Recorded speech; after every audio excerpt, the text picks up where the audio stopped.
Welcome to Dr. Kanta Bhutra's Public Awareness Series. Hello friends, 70 years के mister x को क्या problem हुई diagnosis करने में मेरे को पूरा कन्फ्यूजन हो गया था। जब मेरे को बोला इनको देखो क्या हुआ होगा, सोच रही थी क्या होगा, हार्ट का है, ब्रेन का है, स्पाइनल कॉर्ड का है, मसल का है कि हड्डी का कोई प्रॉब्लम है या और कुछ। पहले तो मैं आपको मिस्टर एक्स के बारे में बता देती हूँ। वैसे तो हमारे अच्छे पर्सनल फ्रेंड है, बहुत ही डिसिप्लिन लाइफ है, टाइम पे उठना, खाना पीना, सोना, कसरत, कोई चेंज नहीं।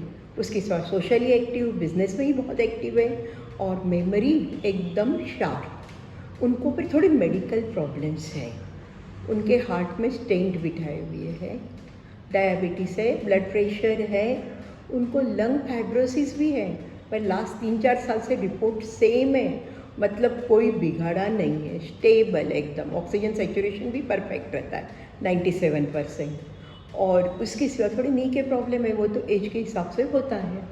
मिस्टर एक्स को लेके उनका भांजा, भतीजा और बेटा और भी 1-2 आदमी सब आए हुए थे क्लिनिक पे। मेरे को स्टाफ ने बताया कि सर आपको बुला रहे हैं, उनको लेके आए हुए हैं और सब बहुत डरे हुए दिख रहे हैं। मैंने जाके देखा, ईसीजी तो उनका नॉर्मल था। मैंने पूछा क्या हुआ, तो बोले वो उठ ही नहीं पा रहे हैं, चल नहीं पा रहे हैं। हम लोगों ने उनको प्रैक्टिकली उठा के लाया है। मैं कि कहाँ से, तो बोले टॉयलेट में से। मैं कि क्या हुआ क्या था, बोला वो देखो बोल भी नहीं पा रहे। उन्होंने भी एक ही चीज़ बोल रहे थे, मेरे पैर बिल्कुल चलने का बंद हो गए थे। तो वो समझ में नहीं आ रहा था। फिर भी मैंने न्यूरो चेकअप कर लिया, सब नॉर्मल था, ताकत अच्छी थी, सेंसेशन नॉर्मल था, बैलेंस अच्छा था। इतने डरे हुए थे मैं कि आप खड़े होने की कोशिश करो, हम पकड़ लेंगे, खड़े हो सके। मैं कि चलो चले।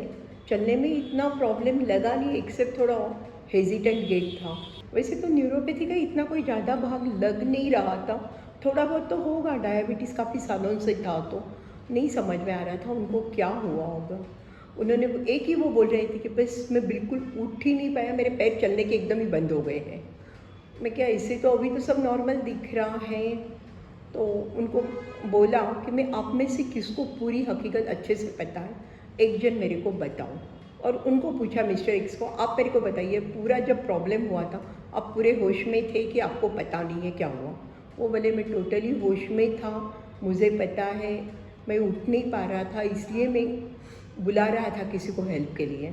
तो मैं कि आपको सब मालूम है क्या हुआ था, बोले हाँ।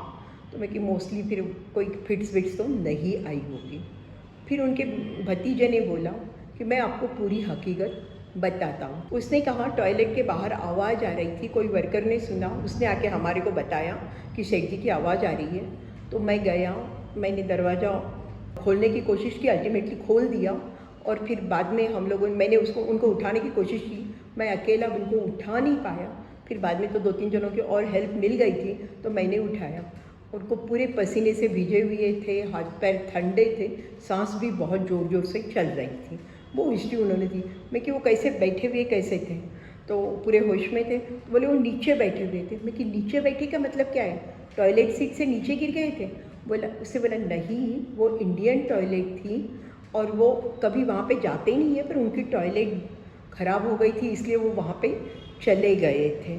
मैंने सोचा शायद हो सकता है मेजर प्रॉब्लम कुछ नहीं होगा, वो इंडियन टॉयलेट में बैठे हैं, नीज़ खराब है और अपने को नीचे बैठने की आदत नहीं होती है, तो अपने हिप गर्डल के प्रॉक्सिमल मसल जो है यहाँ के वो वीक होते हैं, पेल्विक मसल्स, और उसके कारण आपको उठने में दिक्कत होती है। पेल्विक मसल वीक है, नीज़ वीक है, थोड़ी बहुत न्यूरोपैथी है, वो सबके साथ में आपके पैर पूरे वजन लेके आप उठ नहीं पाते हो, इसके कारण प्रॉब्लम हो गया होगा। उसमें वो बहुत डर गए, पैनिक अटैक, उसके कारण उनको ये हो गया, पसीना छूट गया, पल्स बढ़ गई होगी। वैसे में अगर आपको जाना पड़े तो आप टॉयलेट अंदर से बंद मत करो, और कोई मेंबर को घर के अगर साथ में होगा तो उसको बाहर खड़ा करो, तो वो ध्यान रखेगा, जरूरी पड़े तो तुरंत हेल्प देगा, तो आपका ये पैनिक अटैक शायद नहीं आएगा। सो प्रॉब्लम नहीं आएगी कुछ भी, आप डरो मत, आप 100 साल भी जी सकते हो, लाइफ भी एंजॉय कर सकते हो, but with precautions. Thank you.